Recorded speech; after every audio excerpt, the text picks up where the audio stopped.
11. Saya sangat senang bisa bergabung dengan kalian semua dalam mata pelajaran IPA yang dipandu oleh Bapak Tony. Hari ini kita akan membahas tentang siklus air.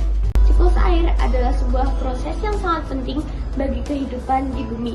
Saya berharap kita bisa memahami dan mengapresiasi proses ini bersama-sama. Saya sendiri sangat tertarik dengan topik ini karena saya ingin menjadi lebih peduli dengan lingkungan dan menjaga kelestarian air di bumi. Mari kita menjelajahi siklus air bersama-sama dan belajar banyak hal baru. Siklus air dalam bahasa Inggris disebut water cycle atau hydrologic cycle.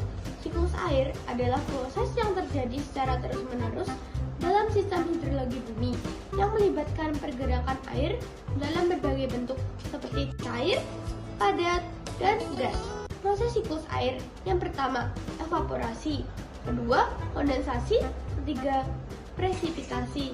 Keempat, runoff. 5, infiltrasi. 6, perkolasi. Dan yang ketujuh, transpirasi. Proses siklus air yang pertama, evaporasi adalah air dari permukaan laut, danau, sungai, dan tanah menguap ke atmosfer sebagai uap air. Yang kedua, kondensasi adalah uap air di atmosfer mengalami kondensasi dan membentuk awan.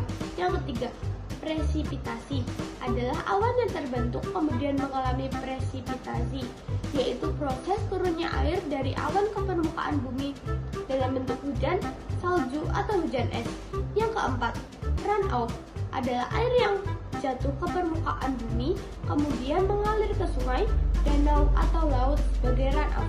5.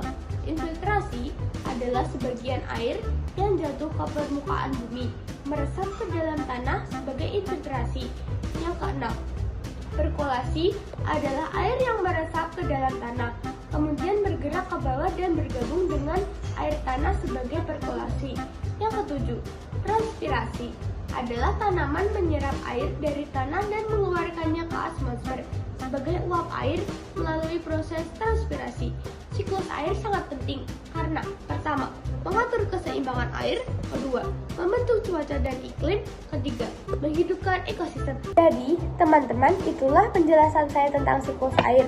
Saya berharap kita semua bisa memahami dan mengingat proses-proses yang terjadi dalam siklus air, mulai dari evaporasi, kondensasi, presipitasi, runoff, infiltrasi, perkolasi, dan transpirasi. Saya ingin mengucapkan terima kasih kepada Pak Tony yang telah membimbing kita dalam memahami tema siklus air ini. Semoga pengetahuan kita tentang siklus air ini bisa bermanfaat dalam menjaga kelestarian lingkungan dan menghadapi tantangan-tantangan yang terkait dengan air di masa depan.